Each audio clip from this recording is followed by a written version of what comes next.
हरि ओम.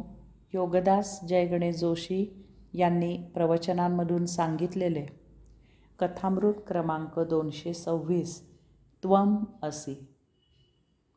परमात्म्याला भावभक्तीने जाणणारे आहेत, परमात्म्याला ज्ञानाने जाणणारे आहेत, परमात्म्याला कर्मयोगाने जाणणारे आहेत, परमात्म्याला प्रेमयोगाने जाणणारे आहेत, परमात्म्याला नामयोगाने जाणणारे आहेत, परमात्म्याला सांख्ययोगाने जाणणारे आहेत, परमात्म्याला अशा प्रकारे अनेक मार्गाने जाणणारे आहेत. परंतु ह्यात परमात्म्याला जे तत्वाने जाणणारे आहेत त्यांची एक महान विलक्षणता आहे. परमात्म्याचे तत्व ही जाणण्याची फार अत्युच्च साधना आहे. एकदा का परमात्मा तत्वाने जाणला की या विश्वात आणखी काही जाणायचे शिल्लक राहत नाही. कारण परमात्मतत्व समजले की येथील प्रत्येक वस्तू, प्रत्येक गोष्ट परमात्मा होते. येथे परमात्म्याशिवाय अन्य काहीही उरत नाही. आकाशात ढग असावेत, वाऱ्याने ते ढग दूर निघून जावेत, मग आपल्या दृष्टिक्षेपात केवळ निळे निरभ्र आकाश शिल्लक राहते. तसेच एकदा परमात्मा तत्वाने उमजला की या विश्वातून सर्व चीजवस्तू गायब होतात. सर्वत्र एकच एक परमात्मा शिल्लक राहतो. ही तत्वाची जाण कोणत्या थराला जाते याची प्रत्यक्ष उदाहरणे आहेत. एकदा एक ऋषी अरण्यात जप करत होता. इतक्यात एका पारध्याने हरणावर सोडलेला बाण चुकून त्या ऋषींच्या छातीत घुसला. बाणाला विष लावलेले होते. पारधी धावतच आला आणि अपराधी भावनेने ऋषींच्या छातीमधून बाण ओढून काढू लागला. तेव्हा तो ऋषी म्हणाला, त्वमसि. तो परमात्मा तूच आहेस. आणि त्याचे देहपतन झाले. 1857 साली स्वातंत्र्याचा संग्राम झाला. त्या काळी एक मौनी बाबा नाचत भजन करत रस्त्याने चालला होता. अंगावर तुटपुंजे वस्त्र होते. इंग्रजांना वाटले की हा कोणी गुप्तहेर आहे. त्याची चौकशी केली तर तो मौनात होता, काहीही बोलत नव्हता. तेव्हा इंग्रजांनी त्याच्या छातीत भाला भोकसला. तेव्हा तो त्या इंग्रज सैनिकाला म्हणाला, त्वम असि. तो परमात्मा तूच आहेस. आणि त्याचे देहपतन झाले. भगवान पाणिनी अरण्यात छात्रांना व्याकरण शिकवत होते. इतक्यात तेथे एक वाघ आला. छात्र व्याघ्रः व्याघ्रः असे म्हणून पळून गेले. पाणिनी म्हणाले, व्याजिघ्रतीति व्याघ्रः. ज्याचे घ्राणेंद्रिय तीव्र आहे तो व्याघ्र. भगवान पाणिनी वाघ या शब्दाची व्युत्पत्ती सांगू लागले. वाघाने त्यांना खाऊन टाकले. त्यांना वाघाची भीती वाटली नाही, कारण तेथेही त्यांना परमात्मा दिसत होता. एकदा परमात्मा तत्वाने जाणला की मृत्यूचे भय जाते, कारण मृत्यूही परमात्मा होतो.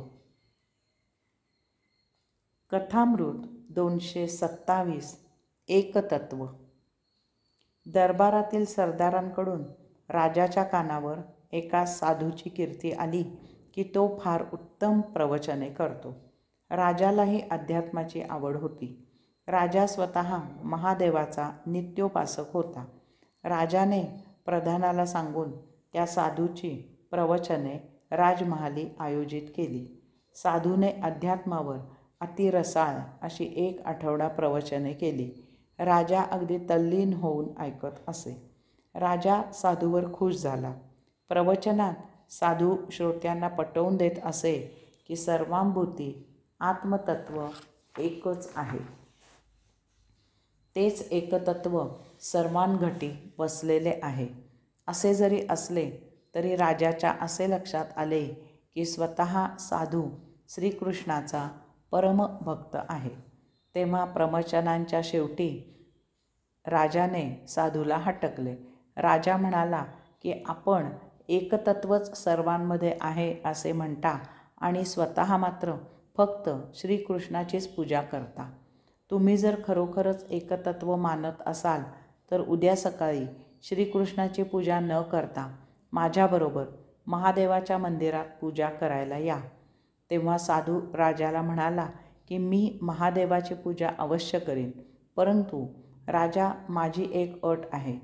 तू जर महादेवाची पूजा प्रथम सुरू केलीस तरच मी महादेवाची पूजा तुझ्या पाठोपाठ सुरू करीन. राजा मनात हसला, कारण तो तर दररोज अगदी नित्यनियमाने 1000 बिल्वपत्रांसह विधियुक्त पूजा करत असे. राजाने साधूची अट मान्य केली. दुसऱ्या दिवशी पूजेचे सर्व सामान घेऊन राजा साधूबरोबर महादेवाच्या मंदिरात गेला आणि त्याने पूजा सुरू केली. राजाने त्या दिवशी नेहमीप्रमाणे 1000 बिल्वपत्रांऐवजी मुद्दामच 1,00,000 बिल्वपत्रे वाहण्यासाठी आणली होती. हेतू असा की पूजेला भरपूर वेळ लागावा आणि तेवढा वेळ साधू महादेवापुढे पूजा करत बसतो की नाही ते पाहावे. राजा पूजा करताना साधूकडे तो पूजा करत आहे की नाही हे मधूनमधून निरखून पाहू लागला. हे पाहून साधूने पूजा सुरू केली नाही. तो तेथेच स्वस्थ बसून राजाची पूजा पाहू लागला. हे पाहून साधू हरला अशीच राजाची भावना झाली. त्याने कशीबशी लवकर पूजा उरकली आणि तो साधूचा समाचार घेऊ लागला. सर्वांगठी जर एकतत्व आहे तर आपण महादेवाची पूजा करायला पाहिजे होती. आपण तर पूजा केली नाहीत, कारण आपल्या डोळ्यासमोर श्रीकृष्ण आला असणार.